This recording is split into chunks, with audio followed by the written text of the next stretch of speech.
எல்லோருக்கும் வணக்கம். This is Raghu Gopal. Last week இந்திய பங்குச் சந்தைகள் ஒரு பேரிஷ் மொமெண்டம்ல க்ளோஸ் ஆயிருக்கு. இந்தியாவை பொறுத்தளவுக்கு ஒரு கன்சால்டேஷன் ஆர் ப்ராஃபிட் புக்கிங்ல மார்க்கெட் சென்டிமெண்ட் வந்து ட்ரேட் ஆயிட்டு இருக்குது. But US market entirely different. ஒரு நியூ ரெக்கார்ட் ஹைல லாஸ்ட் வீக் க்ளோஸ் ஆயிருக்கு. இதுக்கு முக்கியமான காரணம் ஏஐ அண்ட் டெக் ஸ்டாக்ஸ் வந்து ஸ்ட்ராங்கா பர்ஃபார்மன்ஸ் பண்றாங்க. குறிப்பா லார்ஜ் கேப், அதாவது ஆப்பிள், என்விடியா, மைக்ரோசாஃப்ட் இந்த மாதிரி large cap AI and tech stocks வந்து ஸ்ட்ராங்கா ரைஸ் ஆயிருக்கு. யூஎஸ் வந்து வரக்கூடிய ஜனவரி மந்த்லயும் இன்ட்ரெஸ்ட் ரேட்டை குறைப்பாங்க அப்படிங்கிற ஒரு எக்ஸ்பெக்டேஷன்ல மார்க்கெட் இந்த ரேலி வந்து ட்ரேட் ஆகிட்டு இருக்குது. இந்தியாவை பொறுத்தளவுக்கு கண்டினியூஸா எஃப்ஐஐஸ் வந்து ப்ராஃபிட் புக்கிங் பண்ணிட்டு இருக்காங்க. குறிப்பா பேங்கிங் ஸ்டாக்ஸ்ல இந்த ப்ராஃபிட் புக்கிங் வந்து இருக்குது. பட் இதுக்கு ஒரு முக்கியமான காரணம், இந்த மாதிரி எஃப்ஐஎஸ் வந்து அதிகமா அவுட்ஃப்ளோ பண்ணதுனால ருபி வந்து கடுமையான ஒரு வீழ்ச்சி அடைஞ்சிருக்கு. ரெக்கார்டு லோ வந்து டச் ஆயிருக்கு. இதை ரெக்டிஃபை பண்ற விதமா ஆர்பிஐ வந்து பாண்ட் பர்ச்சேசிங் ஆக்டிவிட்டியில ஈடுபட்டிருக்காங்க. அதாவது வரக்கூடிய அப்கமிங் மந்த்ல ருபி வந்து ஓரளவுக்கு ஸ்டேபிள் ஆகும். பாண்ட் பர்ச்சேசிங் ப்ரோக்ராம் வந்து ஆர்பிஐ மணி வந்து கிட்டத்தட்ட ஒரு 1.5 லட்சம் கோடி ரூபாய் வரைக்கும் இந்தியாவுடைய பாண்டை ஆர்பிஐ வந்து பை பண்ணதுக்கு பிளான் பண்ணியிருக்காங்க. ஸோ இது ஜனவரி மந்த்ல இருந்து இந்த ப்ரோக்ராம் வந்து வரும். நியூஸ்ல வந்து நீங்க பார்த்துருப்பீங்க. ஒன்று. ரெண்டாவது, இந்தியாவை பொறுத்தளவுக்கு மார்க்கெட் ரைட்னா ஒரு கன்சால்டேஷன் ஜோன்ல தான் இருக்குது. குறிப்பா மெட்டல் அண்ட் ஐடி செக்டர் ஸ்ட்ராங்கா ரீபவுண்ட் ஆகிட்டு இருக்குது. ஸோ இந்தியாவை பொறுத்தளவுக்கு, இந்தியன் மார்க்கெட்டை பொறுத்தளவுக்கு நாளைக்கு முக்கியமா இண்டஸ்ட்ரியல் டேட்டா வந்து ரிலீஸ் ஆகும். இதுக்கு அடுத்து எஃப்ஓஎம்சி மீட்டிங். இந்த வாரம் மார்க்கெட்டை ரன் பண்ணக்கூடிய முக்கியமான ஃபேக்டர்ஸ் இதுதான். நிஃப்டி பேங்க் நிஃப்டியினுடைய trend, support, resistance, sector wise எந்த செக்டார் ஸ்ட்ராங்காக ரைஸ் ஆகிட்டு இருக்குது, அது மட்டும் இல்லை கோல்டு சில்வருடைய டெக்னிக்கல் லெவல்ஸ், இதை பற்றி இந்த வீடியோவில் பார்க்கலாம். Let's see.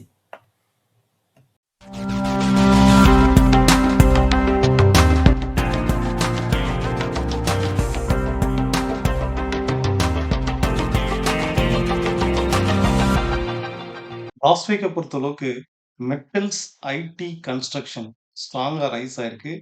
Banking செக்டார்ல private banks தான் இந்த ப்ராஃபிட் புக்கிங் வந்து நடந்திருக்கு. Bank Nifty and private banks, consumer durable, media, இதுல தான் இந்த செல்லிங் ப்ரெஷர் வந்து இருக்குது. ஸ்ட்ராங்கா ட்ரெண்டிங்ல இருக்கிறதுல metals, IT, construction, public sector bank, Nifty, oil, energy, இது எல்லாமே இந்த ரிலேட்டடான செக்டார், இது ரிலேட்டடான ஸ்டாக்ஸ் வந்து ஸ்ட்ராங்கா ரைஸ் ஆயிட்டு தான் இருக்கு. குறிப்பா மெட்டல் செக்டார் வந்து ஸ்ட்ராங்கா ரைஸ் ஆயிட்டு இருக்கு. Hindustan copper, Hindustan zinc, national aluminium, NMDC, VTL, Hindustan Hindalco, sail, JSW steel, இந்த மாதிரி மெட்டல்ஸ் அண்ட் ஸ்டீல் ஸ்டாக்ஸ் வந்து ஸ்ட்ராங்கா ரைஸ் ஆயிருக்கு. இதுக்கு அடுத்து ஐடி ஸ்டாக்ஸ்ல ஸ்ட்ராங்கா பவுன்ஸ் ஆனது first Infosys, Wipro, TCS, tech Mahindra, persistent system, HCL technology. இதுல முக்கியமா ஸ்ட்ராங்கா growth ஆகுது இன்ஃபோசிஸ் ஐடில. இதுக்கு அடுத்து ஸ்ட்ராங்கா oil sector, Petronet, LNG, Castrol India, IGL, GSPL, MGL, Gujarat gas limited, GAIL, Reliance, ONGC எல்லாமே வந்து ஸ்ட்ராங்கான ட்ரெண்டிங்ல இருக்குது. மல்டி இயர் ட்ரெண்டிங்ல இருக்குது. ஓஎன்ஜிசி எல்லாம் வந்து மல்டி இயர் சப்போர்ட் எடுத்து ரைஸ் ஆயிட்டு இருக்குது. ஸோ இந்த ஸ்டாக்ஸ்ல வந்து ஃபோக்கஸ் பண்ணி பாருங்க. செக்டார் வைஸ்ல first metal, IT, oil and gas and energy, இந்த செக்டார்ல இந்த வாரம் வந்து ஃபோக்கஸ் பண்ணி பாருங்க. ஓகே. நிஃப்டியை பொறுத்தளவுக்கு ஃபர்ஸ்ட் பாயிண்ட் ஓவரால் ட்ரெண்ட் வந்து அப் ட்ரெண்ட். இப்போ நான் வச்சிருக்கிறது வந்து டே டைம் ஃப்ரேம்ல வச்சிருக்கிறேன். ஓவரால் ட்ரெண்டை வந்து பார்க்கும்போது கிளியர்லி அப் ட்ரெண்டு. இந்த ட்ரெண்டில் கிட்டத்தட்ட மார்க்கெட் வந்து 3 to 4 டைம்ஸு இந்த ட்ரெண்டை டச் பண்ணும்போது கிளியர்லி இன்வெஸ்டர்ஸ் பை பண்ணுறாங்க. சரி, இப்போ இந்த ட்ரெண்டுக்கு மேலே எப்படி ட்ரேட் ஆகுது?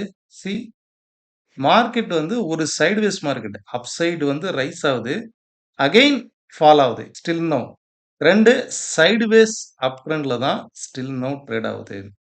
ஓகே, இப்போ இதுலயே வந்து பாருங்க, இப்போ செகண்ட் டைம் இந்த இடத்துல பிரேக் அவுட் ஆயிருக்கா?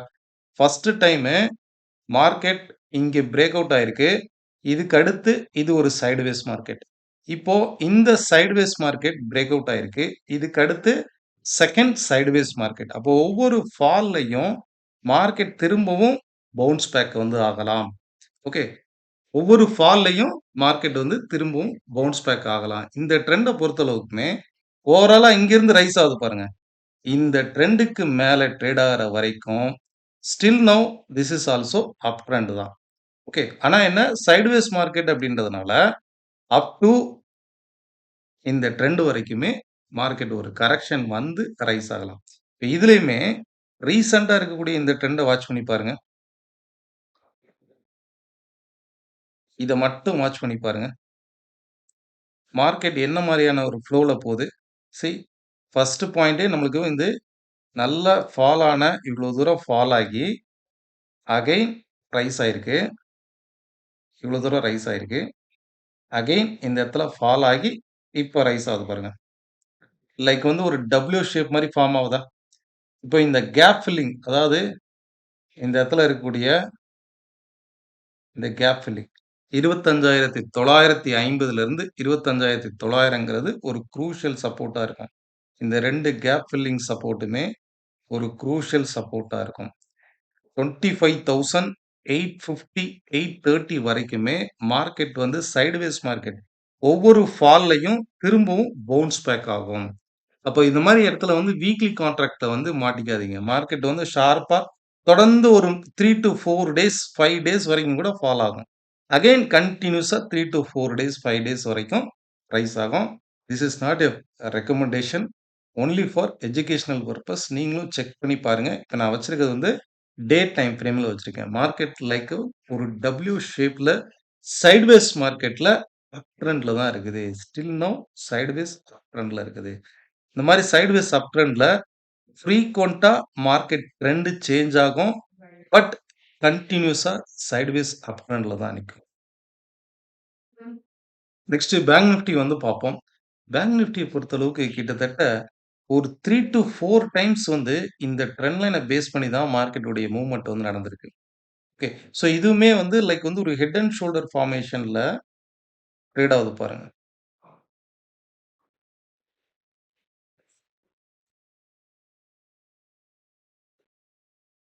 இந்த இடத்துல பாருங்க ஒரு ஹெட் அண்ட் ஷோல்டர் ஃபார்மேஷன் இருக்கா? இதுல ஃபர்ஸ்ட் பாயிண்ட் ஒரு ஒரு புல்லிஷ்னஸ் வந்து பார்த்தீங்கன்னா, இந்த இடத்துல ஒரு பிரேக் அவுட் நடந்தது. பொதுவா ஹெட் அண்ட் ஷோல்டர் ஃபார்மேஷன்ல இந்த trend break out up side நடக்கக்கூடாது. Okay. So right now market consolidation ஜோன்ல தான் இருக்குது.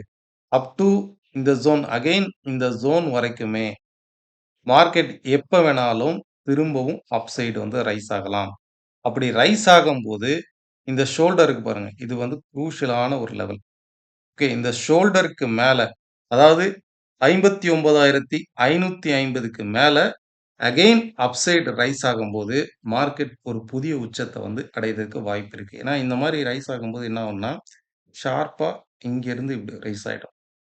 ஓகே. இந்த ஷோல்டர் வந்து பிரேக் அவுட் ஆகும்போது, மார்க்கெட் வந்து ஷூட் அப் ஆகும். அப்சைட்ல வந்து ஷூட் அப் ஆகும். ஓகே. ஸோ, இத வந்து வாட்ச் பண்ணி பாருங்க. அப்சைட்ல ரெசிஸ்டன்ஸ்ங்கிறது 59,550. சப்போர்ட் வந்து 58,800ங்கிறது ஒரு க்ரூஷியல் சப்போர்ட்டா இருக்கும். நெக்ஸ்ட் வந்து சென்செக்ஸ் வந்து பார்ப்போம். சென்செக்ஸும், நிஃப்டியும் ஆல்மோஸ்ட் ஒரே மாரி தான் ட்ரேட் ஆகும். இந்த இடத்துல பாருங்க. கிட்டத்தட்ட ஒரு 3 டூ 4 டைம்ஸு சென்செக்ஸ் வந்து இந்த இடத்துல சப்போர்ட் எடுத்திருக்கா? மார்க்கெட் வந்து நிஃப்டி மாரி தான் சென்செக்ஸும் ட்ரேட் ஆகும். ப்ரீவியஸா இருக்கக்கூடிய இந்த ரெசிஸ்டன்ஸ் டூ ரெசிஸ்டன்ஸ் கனெக்ட் பண்ணும்போது, கிட்டத்தட்ட எத்தன முறை சப்போர்ட் எடுக்குது பாருங்க. First time, second time, third time. Okay. So இதுவுமே லைக் வந்து ஒரு வி ஷேப்ல மார்க்கெட் வந்து ஃபார்ம் ஆகுதா? ஸோ இந்த இடத்துல பெஸ்ட் சப்போர்ட்ங்கிறது 84,800ங்கிறது ஒரு பெஸ்ட் சப்போர்ட்டா இருக்கும். செகண்ட் சப்போர்ட் வந்து இங்கருந்து ரைஸ் ஆகுது பாருங்க. இந்த ட்ரெண்டோடைய சப்போர்ட் வந்து செகண்ட் சப்போர்ட்டா இருக்கு. அப்படி பார்க்கும்போது 84,190ங்கிறது செகண்ட் சப்போர்ட்டா இருக்கும். ஸோ டெக்னிக்கலா கன்க்ளூஷனுக்கு வந்து வருவோம். நிஃப்டி, சென்செக்ஸ் ஓவரால் ட்ரெண்ட் வந்து அப் ட்ரெண்ட், சைட்வேஸ் அப் ட்ரெண்ட்ல இருக்குது. இது ஃப்ரீக்வென்ட்டா அப்ஸ் அண்ட் டவுன்ஸ் ஒரு 500 பாயிண்ட்ல இருந்து 400 பாயிண்ட் வரைக்கும் டவுன் ஆகும். அகைன் 400 பாயிண்ட்ல இருந்து 500 பாயிண்ட் வரைக்கும் ஈஸியா ரைஸ் ஆகும். இந்த மாரி ஒரு சைட்வேஸ் மார்க்கெட்ல தான் ட்ரேட் ஆவுது. அந்த சைட்வேஸ் மார்க்கெட்டு சைட்வேஸ் அப் ட்ரெண்ட்ல இருக்குது. நிஃப்டியும், சென்செக்ஸும். இதே பேங்க் நிஃப்டிய பொறுத்தளவுக்கு ஒரு ரேஞ்ச் பவுண்ட் மார்க்கெட்ல இருக்கு. சைட்வேஸ் அப் ட்ரெண்ட்ல இல்ல. கிளியர்லி ரேஞ்ச் பவுண்ட் மார்க்கெட்ல இருக்குது. 59,550 ரெசிஸ்டன்ஸும், 58,800ங்கிறது ஒரு சப்போர்ட்டும். கிட்டத்தட்ட ஒரு 700ல இருந்து 800 பாயிண்ட் ரேஞ்ச் பவுண்ட் மார்க்கெட்ல பேங்க் நிஃப்டி ட்ரேட் ஆயிட்டு இருக்கு. ஸோ இந்த வாரத்தினுடைய ட்ரெண்ட் இதுதான். செக்டார பொறுத்தளவுக்கு ஸ்ட்ராங்கா ரைஸ் ஆயிட்டு இருக்குது. IT and metals. இதுல first preference metal, oil sector வந்து ஸ்ட்ராங்கா ட்ரெண்டிங்ல இருக்கு. ஓகே. இதுக்கு அடுத்து கமாடிட்டி மார்க்கெட்ட கோல்ட் அண்ட் சில்வர வந்து பார்ப்போம். சில்வர பொறுத்தளவுக்கு கன்டினியூஸான ஒரு ரைஸு. சில்வர் வந்து 2 சைடும் பிஹேவ் ஆவுது. அதாவது இண்டஸ்ட்ரியல் டிமாண்ட்னாலயும் ரைஸ் ஆயிட்டே இருக்குது. அதே நேரம் கோல்டு ஜம்ப் ஆகும்போது, கோல்டுக்கு இணையா பிரீசியஸ் மெட்டலான சில்வரும் ரைஸ் ஆயிட்டு இருக்குது. சில்வருடைய ரெசிஸ்டன்ஸ் அதாவது மோத்திலால் அஸ்வால் கணிச்சிருக்குது $77. 2026ல தான் ரீச் ஆகும்னு கணிச்சாங்க. அது 2025 லாஸ்ட்ல ரீச் ஆயிருக்கு. ஸோ 2,45,000ங்கிறது ஒரு குரூஷியலான லெவல். இந்த வாரம் இத டச் பண்ணிட்டு மார்க்கெட்ல ரிவர்சல் கேண்டில் இந்த மாரி ஒரு ரிவர்சல் கேண்டில் வந்ததுன்னா, மார்க்கெட் வந்து ரெசிஸ்டன்ஸ் எடுக்குதுன்னு அர்த்தம். இந்த மாரி ஒரு ரெசிஸ்டன்ஸ்ல எடுத்து ஒரு ரிவர்சல் கேண்டில் ஃபார்ம் ஆகணும். கன்டினியூஸா ரைஸ் ஆயிட்டு இருக்கும்போது, இந்த இடத்துல செல்லிங் மட்டும் தயவுசெய்து போயிடாதீங்க. ஏன்னா, இங்க செல் பண்ணவங்க நெறைய பேரு கன்டினியூஸா மார்க்கெட் வந்து மார்ஜின் கால் வந்திருக்கும் இந்த இடத்துல. ஓகே. ஃபியூச்சர்ல எஸ்பெஷலி M6ல ட்ரேட் பண்ற ஃபியூச்சர்ஸ்ல ட்ரேட் பண்றவங்க, இந்த இடத்துல செல்லிங் வந்து போக்கூடாது. ஒரு கன்ஃபர்மேஷன் மார்க்கெட் திரும்புறதுக்கு உண்டான கேண்டில் கன்ஃபர்மேஷன், ஃபார்மேஷன் நடக்கணும். எய்தர் பேட்டர்ன் ஃபார்மேஷன் நடக்கணும், ஆர் கேண்டில் ஃபார்மேஷன் வந்து நடக்கணும். ஸோ கன்டினியூஸா மார்க்கெட் ராலில தான் ஸ்டில் நவ் இருக்குது. ஆனா ஃபர்ஸ்ட் ரெசிஸ்டன்ஸ் 2,45,000. இதுக்கு அடுத்து செகண்ட் ரெசிஸ்டன்ஸ் 2,70,000. இம்மீடியட்னா ஓவரால் ட்ரெண்ட பொறுத்தளவுக்கு இம்மீடியட் சப்போர்ட்னா 2,19,000ங்கிறது இம்மீடியட் சப்போர்ட்டா இருக்கும். ஃபர்தரா 2,09,000ங்கிறது இம்மீடியட் சப்போர்ட்டா இருக்கும். ஸோ ஓவராலா சில்வருடைய லெவல்ஸ் வந்து உங்களுக்கு தெரியும். 2,45,000, 2,70,000. சப்போர்ட் 2,19,000, 2,80,000. ஓகே. சில்வர்ல ட்ரேட் பண்றவங்க இந்த லெவல்ஸ நோட் பண்ணிக்கோங்க. ஓவரால் ட்ரெண்ட பொறுத்தளவுக்கு ஸ்டில் நவ் ஸ்ட்ராங்கான அப் ட்ரெண்ட்ல தான் இருக்குது. ஓகே. இதே மாரி கோல்டு வந்து பார்ப்போம். நெக்ஸ்ட் கோல்டு வந்து பார்ப்போம். கோல்ட பொறுத்தளவுக்கு மார்க்கெட் வந்து இந்த ப்ரீவியஸா இருக்கக்கூடிய இந்த ரெசிஸ்டன்ஸ் அதாவது லைக் வந்து இந்த இடத்துல ஒரு கப் அண்ட் ஹேண்டில் மாரி ஃபார்ம் ஆவுது. பட் இது வந்து பார்த்தீங்கன்னா, ஒரு ரவுண்ட் பாட்டம்னே கன்சிடர் பண்ணல. இது வந்து கப் அண்ட் ஹேண்டில் நம்ம கன்சிடர் பண்ண முடியாது. ஒரு ரவுண்ட் பாட்டம்ம எடுத்து அகைன் மார்க்கெட் வந்து பிரேக் அவுட் ஆயிருக்கு. இப்ப இது வந்து பார்த்தீங்கன்னா, ஒரு சைட்வேஸ் மார்க்கெட் தான்.